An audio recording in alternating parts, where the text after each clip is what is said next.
Witches Loaves बासी पाव रोटी bye O Henry.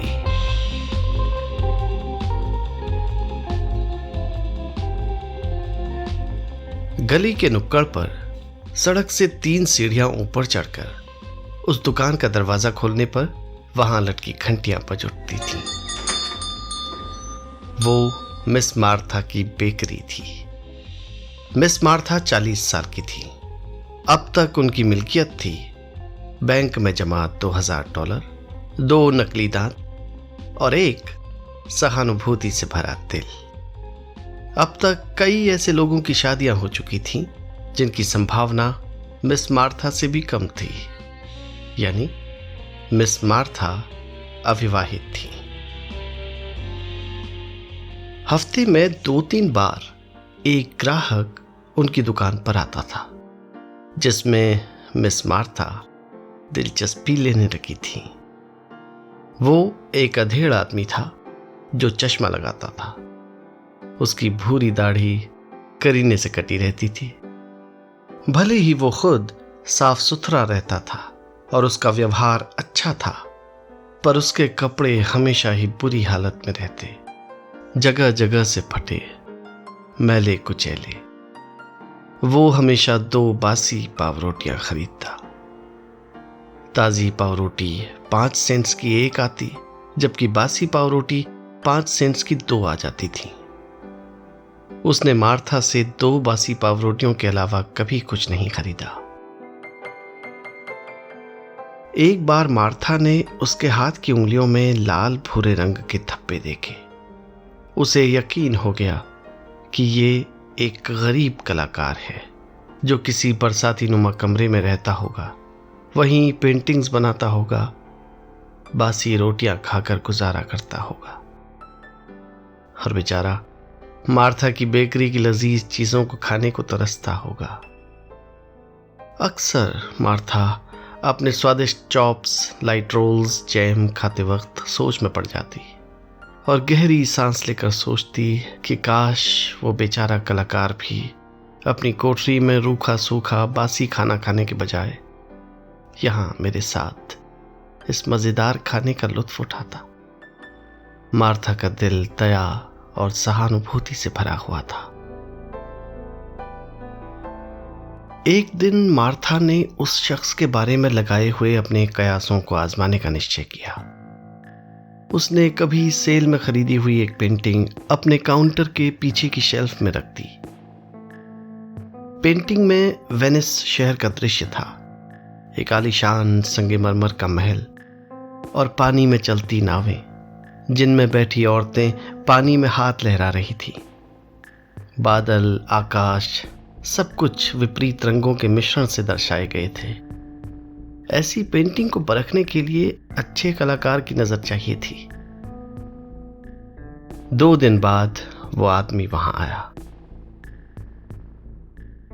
कृपया 2 बासी पाव रोटी दे दीजिए। फिर उसकी नजर उस पेंटिंग पर गई। अरे, आपके पास बहुत अच्छी पेंटिंग है मैडम। अच्छा, मार्था ने अपनी चालाकी को छिपाते हुए कहा। हाँ, मैं कला की बहुत कद्र करती हूँ और कहना तो कलाकारों चाहती थी, पर बोली और कलाकृतियों की भी। आपको वाकई लगता है कि ये एक अच्छी पेंटिंग है? सच कहूँ तो पेंटिंग अच्छी तो है, लेकिन रंगों का सामंजस्य उतना अच्छा नहीं और पर्सपेक्टिव भी बिगड़ा हुआ है। उसने पाव रोटी ली, धन्यवाद कहा और चला गया। मिस मार्था को यकीन हो गया कि वो एक कलाकार ही है और उसने पेंटिंग को वापस अंदर रख दिया। कितनी शालीन और बारीक हैं, चश्मे से झांकती उसकी आंखें, चौड़ी भवें। एक पल में पेंटिंग की गलतियों को पहचान लिया। दुखद है कि इतना उम्दा कलाकार बासी पाव रोटियों पर गुजारा करने पर मजबूर है। खैर, महान कलाकारों का संघर्ष भी महान होता है। वैसे ये भी कला के लिए अच्छा ही रहेगा कि एक जीनियस फटेहाल कलाकार को किसी के प्यार भरे दिल का साथ मिल जाए, खासकर जबकि उस दिल के साथ $2000 भी हो और एक बेकरी भी। मार्था दिन में सपने देखने लगी थी। अब वो भी जब दुकान पर आता, रुककर मार्था से बातें करता। क्या पता मार्था की बातें दिल में जादू जगाने लगी हों।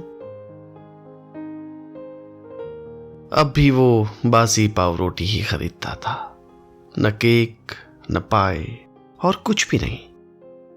मार्था को लगता कि वो दिन ब दिन कमजोर और हताश सा हुआ जा रहा है। उसका बहुत मन करता कि वो उसे दरिद्र जीवन से निजात दिला दे, कुछ बेहतर खाना खिलाए, पर कभी उसे ऐसी कोई मदद करने का साहस नहीं हुआ। वो एक कलाकार के अहम को ठेस नहीं पहुंचाना चाहती थी।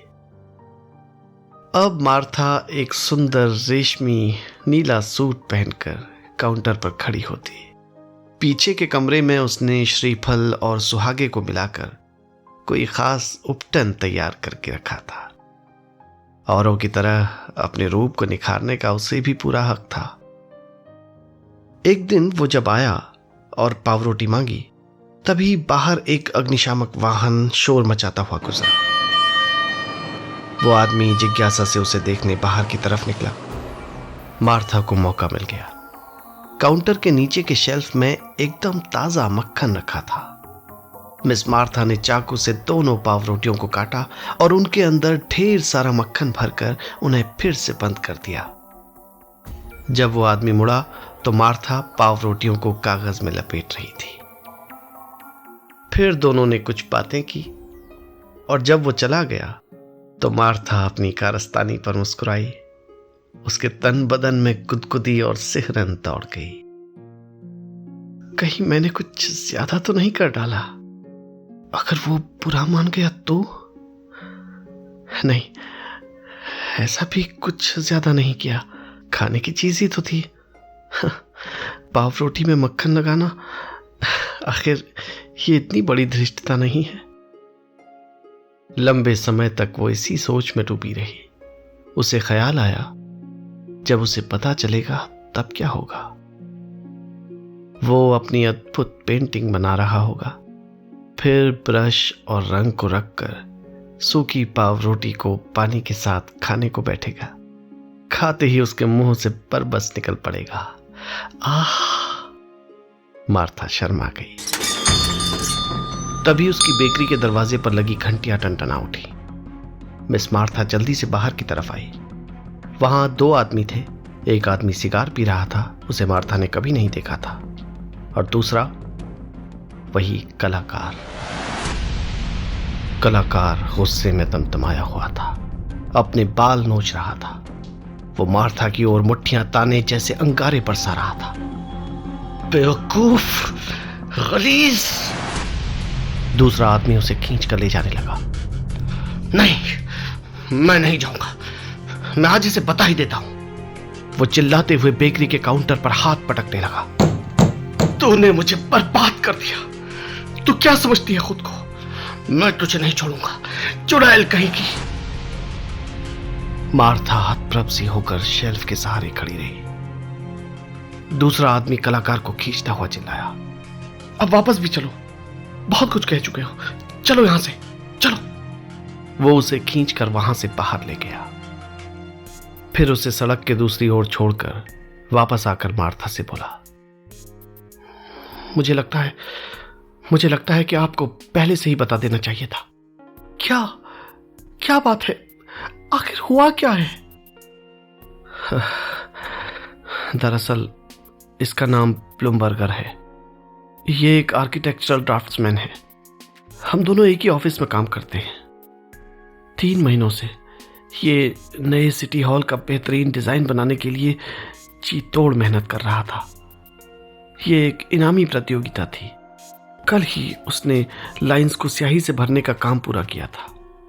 आपको तो पता ही होगा कि ड्राफ्ट्समैन पहले पेंसिल से रेखाएं बनाते हैं, तब अंत में उस पर स्याही भरते हैं, फिर पेंसिल की रेखाओं को मिटाने के लिए बासी पावरोटी के ढेर सारे टुकड़ों को उन पर रगड़ते हैं। ये रबड़ से ज्यादा कारगर होता है। ब्लूमबर्गर कई दिनों से आपके यहां से ही बासी पावरोटियां खरीद रहा था, लेकिन आज जब उसने पावरोटी को अपने ड्राफ्ट्स पर रगड़ा तो उसमें से बहुत सारा मक्खन निकलकर फैल गया। पूरा ड्राफ्ट खराब हो गया। इतने दिनों की मेहनत। खैर, भगवान जाने अब क्या होगा। ये कहता हुआ वो चला गया। मिस मार्था वापस अपने कमरे में गई, अपना नीला रेशमी सूट उतारा, वही पुराने कपड़े पहने और श्रीफल और सुहागे का जो उपटन तैयार किया था उसे उठाकर खिड़की से बाहर फेंक दिया।